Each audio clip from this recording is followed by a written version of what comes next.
Hi, my name is Emily. I'm the yoga consultant for Small Math Sounds, and I'm here today with my favorite Caitlin, the director of Small Math Sounds, and I'm going to ask her a few questions about the show and challenge her to some yoga poses. You ready? Yeah. I just want to say that yoga is not a challenge thing usually, so this Okay. is very unusual, but we're calling it a challenge for the sake of the video. Okay, so we're going to start with something that's going to make us a little balanced and focused. Okay, that's Okay, good. it's called the tree pose. Okay. So you put your weight on your left foot and slowly lift your right foot. And then you can bring it to your calf. Yeah. And the trick is not to stare at me, but to stare at a focal point in front of you. Once you're here and you're comfortable, open your knee towards the right side. Yeah. And then you can place your hands in front of you. And I'm going to ask you to start. Oh, geez. What is a small mouth sound? A small mouth sound is, I guess, just any sound that you make with your mouth that's small. It's also, somebody in rehearsal said, it's basically anything we say, too. That language is almost just a bunch of small mouth sounds, if you think about it. You're doing really good. You're looking at me and you're staying. Great job.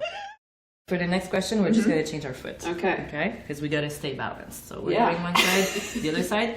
There's always a side that's easier than the other. Okay. So I hope it's that one. I hope it's this one. Okay. So weight on the right foot. Yeah. Bring your left foot to your calf. Open your knee towards the left side. And then you can bring your hands to your heart. And you can tell me, what is Small Mouth Sounds about? Small Mouth Sounds is about 6 people who go on a retreat, a silent retreat, and they're all suffering in some kind of way, and they're all looking for some kind of solutions to their problems, and we witness them go through this 5-day retreat and try to learn some things about their lives and hopefully try to change. So the next one is a lunge. Okay. It's a little more common, right? Yeah, so we're going to take a big step back with your right foot, With the right or whichever side you choose. Okay. Yeah. And then your knees above your ankle. Yeah. And your right heel is up. Yep, Yes, it is. good Yes, job. it is. Thank you. You keep your belly button in. Yep. And your spine is straight as you can. Okay. And then you bring your More, hands up. more, yeah. You don't have to look at me. It's okay. And now that we're here and you're doing an amazing job, I'm going to ask you, what have rehearsals been like? Rehearsals for this play are really weird because there's not much dialogue. So it's a silent retreat, so you have a lot of people in action and moving around through their lives, but not talking as much as in normal plays. So rehearsals have been strange. It's exciting and weird and fun, but not what we're used to at all. Not me or the actors. So it's been like discovering the process. Okay. Ready? So feet hip width apart, hands to the heart. Inhale, lift the arms up, stretch up. And then exhale, we're going to bend on the whichever side. And then you're going to tell me, I heard this rehearsal process was pretty unique. What was unique about it? Well, usually rehearsals are done over 3 weeks, and you rehearse like 8 hours a day. They're really long days. And do we go back and forth? And this time around, kind of in spirit with the show, and also just because of scheduling things, we did a 4-week process. And we did shorter days. And I think everyone really felt the sanity of that and having time in their life to do other things other than work. And I think that actually made the work better because people didn't feel so exhausted and driven all the time. They actually felt like they got to have a life outside of the work. Which is very much in the spirit of the show. Absolutely. It's super important. Thank you, Caitlin. Namaste. Namaste. For the next one, we're going into downward dog. Okay. Downward dog in yoga is one of the home bases. Eventually, you get so comfortable in there that you're super happy. Don't play that. Okay. For the next one, so next posture is called. What? Do you know? Next posture is called downward dog. Yes. So to go in downward dog from here, you're going to flip your toes.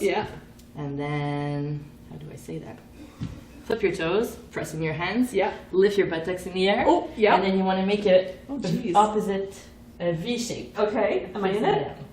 You are in it. Okay. You are in it. You can bend your knees a little bit. Make your back more flat. How do I do that? So you put your shoulder blades closer together. And then bring your heart closer to the ground. Stick your butt out. You're good. And then your head can be down. Okay. Okay. Yep. And here I'm gonna ask you. Oh my god. Yep. Because we're so comfortable. This is Oh a god, long yeah. question. You Yes. ready? Yeah. Mm-hmm. Has having a silent show been a challenge for you as a director? It definitely is a challenge. I'm used to working with a lot more text, and I always feel pretty confident with text and dialogue. So when you lose all that dialogue, it just becomes about gesture and action and relationships, and trying to tell a story clearly without words is really tricky, but it's also really liberating to have to try to find out, how do people talk when they don't have that resource? What do they do to still communicate? Because they always do. Next one. Mm-hmm. We'll bring the soles of our feet together. Yep. Oh, yeah. We know this butterfly, eh? We Yeah, used to do it yeah, in yeah. phys ed. So you can hold on to your feet, Mm-hmm. and then you can open up your knees with your arms, Yes. but you're super flexible. It's great. Okay. And then we'll bring the hands Yep. under your legs Oh. and go grab onto your toes. Yes, like a little turtle, Yeah. right? I feel just And then you like a can bring little your turtle. forehead towards your toes. Yeah. And then you can tell me, what should audiences expect when they come see Small Mouth Sounds? Audiences should expect something quite different than what they're used to. A show with a lot less dialogue is really different to watch, but I think it's an exciting discovery. I think it'll be fun for them to kind of go into this new kind of weird world and figure out what it's like to kind of sit in more silence and more contemplation. And I hope they'll just have a kind of a sense of retreat themselves from coming. Very nice.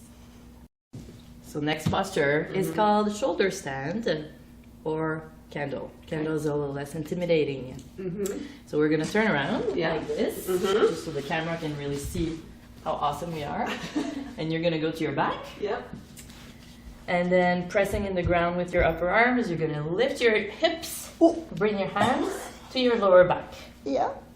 Bring your elbows a little closer together and keep the weight on your shoulders. You're awesome. Oh my god. Okay. Whatever you do, don't look at me. Okay. Dangerous for your neck. Okay. Keep your neck straight. Yep. And then I'm going to ask you Yeah. here, very slowly, what do you think, or what would you like audiences to take away from the show? I would love audiences to be reminded of things that we tend to forget about, like how beautiful nature is, how awesome it can be just to be silent with somebody else, how good it is to put down our phones, just all the things we tend to forget about as humans, and we discover them again, and we're like, oh yeah, that's so important. Why did I forget that? Like, I just love them to kind of reconnect to some of the stuff that in our kind of technology crazy time we just forget about, and it's just really important being human beings to reconnect to this stuff. I want to say I'm really impressed at how long your answers are. You could get out of it so easily. Okay, coming out of the posture, Yes, yep. you're going to bring your hands to the ground, make like train tracks, and then slowly put your spine back. Yeah. Okay. One vertebrae at a time. And relax. It's so relaxing. So we're moving into the crow. We'll go back on all fours. Yep. And then we're gonna create like a shelf with our upper arms. So bend your elbows. Yeah. Spread your fingers apart. We're gonna balance on those hands, so they have to be very stable. Okay. Okay. Yep. We're gonna lift our buttocks. Yep. And then walk your feet a little closer to your hands. Yep. And then you're gonna kneel on that little shelf you created. Oh God. And gently, 1 foot at a time. No. Lift I and can't. balance. No. So hang on. Try 1 foot at a time. 1 foot at a time. You got it. Yeah, but now I have just to put both. That's good. No, you can just keep doing that. Okay, 1 foot okay. at a time. I'm a one-armed crow. Okay. Okay. Keep breathing. Okay. Keep breathing. And then I'm gonna ask you. No, you're not. In one word, how would you describe the play Small Mouth Sounds? Revealing. Ooh, well done. You can come back down and breathe. Good job. That was relaxing. That was a really good first yoga session. So thank you for joining us. Thank You were you. such a good sport. Oh, thank you.